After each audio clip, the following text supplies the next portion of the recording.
আমাকে নিয়ে তোর খুব সমস্যা না রে? কেন? না দেখছি কদিন ধরে, মানে আমি সবেতেই প্রবলেম, আমি সবসময় ঝামেলা করছি, আমি ঝগড়া করছি, আমি ইয়ে করছি। যেটা করছিস সেটা বলা যাবে না নাকি? নাহলে বাবার বাড়ি চলে যাচ্ছি। থাক, একা থাক বাড়িতে, ভালো চুপ কর থাকবি। তো। খালি সবসময় নিজেরটাই ভেবে যাচ্ছে, আমি বাবা বাড়ি চলে যাচ্ছি, বাবা বাড়ি চলে যাচ্ছি। আজীবন বলেই গেল, গেছিস কোনোদিন আজ পর্যন্ত? চলে গেলি ভালো হয় আরে নাকি? গিয়ে তো দেখা তুই। খালি মুখে বড় বড় ডায়লগ। যাবো না, আমার ইচ্ছা হচ্ছে হ্যাঁ, বলছি। মুখে বড় বড় ডায়লগ খালি। হ্যাঁ, ডায়লগ। কাজে করে দেখানোর ক্ষমতা নেই কিছু। মানে আমি পারবি চলে খালি গেলেই ঝগড়া তুই করতে। শান্তি পাস, তাই তো? আরে সেটা আমি কখন বললাম সেটা? স্যার তুই আমি বললি বললাম আমি গিয়ে যেটা দেখা, বলি, গিয়ে দেখা কেন আমি বললি? যেটা বলি সেটা আমি করে দেখানোর দম রাখি, তুই সেটা রাখিস না, তুই খালি মুখেই বড় বড় আমি ডায়লগ যদি মারিস। চলে যাই তুই তাহলে কি করবি একা একা? কি রান্নাও করবো তো আবার? করতে পারিস না। করে নেবো, শিখে ঘর নেবো। তোর এলোমেলো করে রেখে দিবি, আমাকে এসে আবার করতে হবে।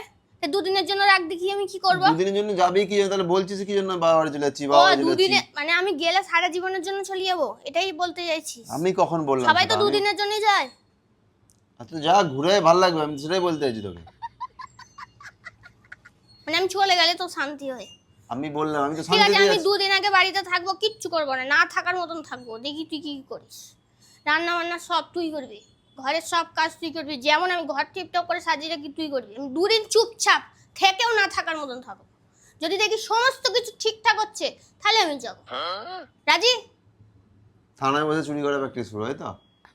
রাজি কি না বল? আমি রাজি নয়, তোর ফালতু চুপাত্তে বাবা, নিজে ভালো থাকবো, তার জন্য ভালো থাকার জন্য এইটুকুন প্রমাণ দিতে পারবি না? আমি তোকে সেটা তাহলে আমি বলিনি। কার ভরসায় ছেড়ে যাবো আমি বল? তোকে বললাম তোর আমি কার যদি, ভরসায় ছেড়ে যাবো? আমার আমি এত আমার সুন্দর ভাষায় সাজানো ঘর ছাড়তে বলিনি, আমি তোকে বলেছি যদি তোর মনে তুই হয়। চলে যেতে বলছিস কেন? আমি কখন বললাম চলে এই তো যেতে? বললি যে যাবো যাবো তুই করছিস, বললি চলে যাচ্ছিস যাবো, না। আমি বললাম যা হ্যাঁ, কিছু বললে সেটা করে দেখানোর দম রাখ তাহলে। ফালতু যেটা পারবি না সেটা মুখ থেকে বড় করবে, আমি এই করে দেবো, আমি সেই করে দেবো। আমি যদি বলি যে আমি চলে যাবো বাড়িতে দুদিন আসবো না, তার মানে আমি দুদিন আসবো না। বুঝতে পারছিস? আমার সেটুকু ক্ষমতা আছে। না এসে দেখ না তুই একবার, ক্ষমতা থাকলে না এসে দেখ। কোনোদিন না কোনোদিন তো ঢুকবি, সেদিন আর ঢুকতে পারবি না।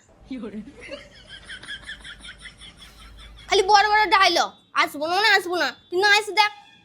আমি তো বলছি আসবো না। আর তুই যখন জানিস আমি ঘর ছেড়ে কোথাও যাই না, তাহলে শুধু জানাস তো ঝামেলা করে তোর কি লাভ? আমি তোকে আমার ঝামেলা সাথে করি থাকতে না, হবে। তুই খালি কথা কথা বলবি আমি বাবার কাছে চলে যাবো, আমি এখানে চলে যাবো, তুই আমি বলছিস ওখানে না চলে তোমার যাবো। সহ্য হচ্ছে না, বলছিস কেন?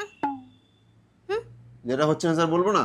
মানুষ, মেয়েরা ঘরের মধ্যে কাজ করতে করতে হাইপার হয়ে যায়, এটা তোকে মেনে নিতে হবে, কারণ তারা ঘরে বেশি কাজ করে। তুই বসে আছিস, বোতলটা দে, মুড়িটা দে, চাটা দে, আমি দিচ্ছি তো, আমি সব কাজ করছি তো, গরমের মধ্যে রান্না করছি তো ঘেমে ঘেমে, যেটা খেতে চাইছিস করে দিচ্ছি তো। তা হাইপারটা কি হবে? তুই না আমি হব? তোকে সহ্য করতে হবে। আমি যদি বলি রেখে যে আমি চলে যাবো, আমি চলে যাবো? যাবো না। এগুলো তোকে মেনে নিতে হবে, তোকে বুঝতে হবে। আমি তো সেটাই বললাম তোকে, যেটা পারিস না বলিস না। দুদিন আসবো না, কথায় কথায় বলছে, না এসে দেখ না, তারপর দেখবি। চাকরাটাও লাগছে না ঠিকঠাক করে, ঘুরতে যাওয়ার প্ল্যানটা হবে না। বিড়বিড় করে বলছিস কেন? যা বলছিস জোরে বল। বাজারে যা, আদা আনতে হবে।